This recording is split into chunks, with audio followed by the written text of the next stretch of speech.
Okay, so here's a demonstration video of the howitzer.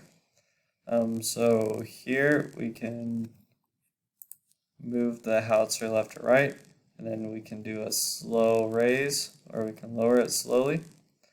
So now we can try and hit the target. Too far. Yeah, way too far. Just a little bit.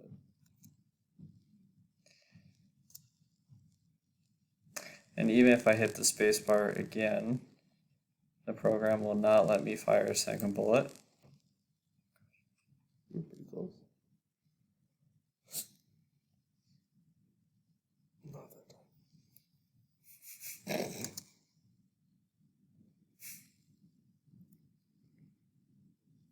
See, this is when you need, like, come on in, sports fans. Watch the thrilling video of a lifetime.